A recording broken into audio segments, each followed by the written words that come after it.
20,000 കോടി മുടക്കി സൈനിക ഡ്രോൺ വാങ്ങാൻ പദ്ധതിയിട്ട് ഭാരതം. പ്രതിരോധ രംഗത്ത് കൂടുതൽ ശക്തി ആർജിക്കാനുള്ള നീക്കത്തിന്റെ ഭാഗമായിട്ടാണ് ഇതിനെ കണക്കാക്കപ്പെടുന്നത്.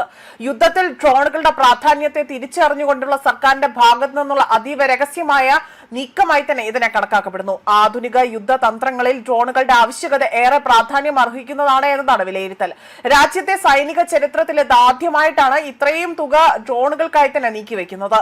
അടിയന്തര ആവശ്യം പരിഗണിച്ചുകൊണ്ട് 1.5 വർഷത്തിനുള്ളിൽ തന്നെ ഡ്രോണുകൾ ലഭ്യമായി തുടങ്ങാൻ കമ്പനികളോട് ആവശ്യപ്പെട്ടിരിക്കുന്നതായി തന്നെ ഇവിടെ വ്യക്തമാക്കുകയാണ് ചെയ്തിരിക്കുന്നത്.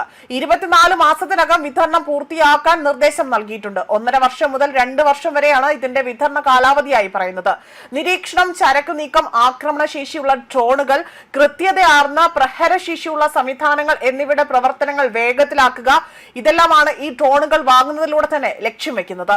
അതേസമയം രാജ്യത്തെ ഡ്രോൺ നിർമ്മാണ മേഖല വൻ കുതിപ്പിനാണ് സാക്ഷ്യം വഹിക്കാൻ ഒരുങ്ങുന്നത്. വമ്പൻ കമ്പനികൾ മുതൽ തന്നെ സ്റ്റാർട്ടപ്പുകൾ വരെ ഈ ഒരു പദ്ധതിയുടെ ഭാഗമായി തന്നെ എടുത്തു പറയേണ്ടതാണ്.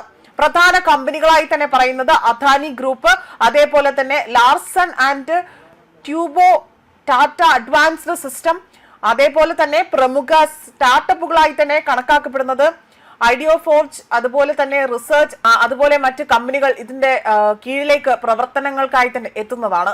അതേപോലെ സാങ്കേതിക വൈദഗ്ധ്യം എന്നത് കൊണ്ട് ഉദ്ദേശിക്കുന്നത് നിരീക്ഷണം, ചരക്ക് നീക്കം, സ്ഫോടക വസ്തുക്കൾ വഹിക്കുന്ന ഡ്രോണുകൾ, കൃത്യതയാർന്ന ആക്രമണ സംവിധാനങ്ങൾ, നിർണായക ഘടക ഭാഗങ്ങളുടെ നിർമ്മാണം എന്നിവയിൽ ശ്രദ്ധ കേന്ദ്രീകരിക്കുന്ന കമ്പനികളാകും എന്നതാണ് ഈ പദ്ധതിയുടെ ഗുണം ലഭിക്കുന്നതായി തന്നെ സൂചിപ്പിക്കുന്നത്.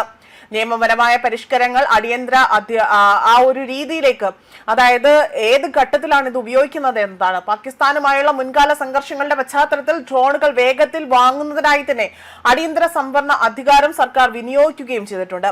അതോടൊപ്പം തന്നെ സമയപരിധി ചുരുക്കൽ, പ്രതിരോധ സംവരണം നടപടിക്രമങ്ങൾ പരിഷ്കരിക്കുന്നതിലൂടെ തന്നെ വർഷങ്ങൾ എടുത്തിരിക്കുന്ന ആ ഒരു നടപടികൾ മാസങ്ങൾക്കുള്ളിൽ തന്നെ പൂർത്തിയാക്കാൻ സാധിക്കുന്നു എന്നതാണ്.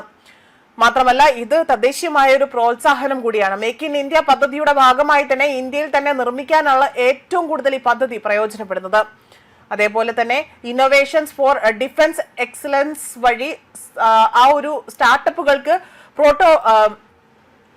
പ്രോട്ടോടൈപ്പുകൾ നിർമ്മിക്കുവാനും വലിയ ഓർഡറുകൾ നേടുവാനും ആവശ്യമായ ഫണ്ടിംഗ് നൽകുന്നതായി തന്നെ ഒരു സ്കീം ഉൾപ്പെടെ തന്നെ ഇവിടെ എടുത്തു സൂചിപ്പിക്കുകയാണ് ചെയ്തിരിക്കുന്നത്. അതേസമയം പരീക്ഷണങ്ങളിലെ ഇളവുകളായി തന്നെ പറയുന്നത് പരിശോധനാ മാനദണ്ഡങ്ങളിൽ ഇളവ് വരുത്തുകയും സൈന്യത്തിന്റെ ആവർത്തിച്ചുള്ള ഓർഡറുകൾ നൽകാൻ അനുവാദം നൽകുകയും ചെയ്യുന്നതിലൂടെ ഉൽപ്പന്നങ്ങൾ വേഗത്തിൽ മെച്ചപ്പെടുത്താൻ കമ്പനികൾക്ക് കഴിയുമെന്നതാണ്.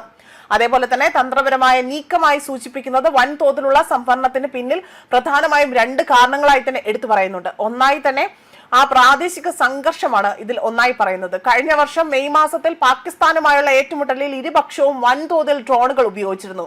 കുറഞ്ഞ ചിലവിലുള്ള ഡ്രോണുകളുടെ ആക്രമണശേഷി ഈ സംഭവം കൂടുതലായി തന്നെ വ്യക്തമാക്കുന്നതാണ്.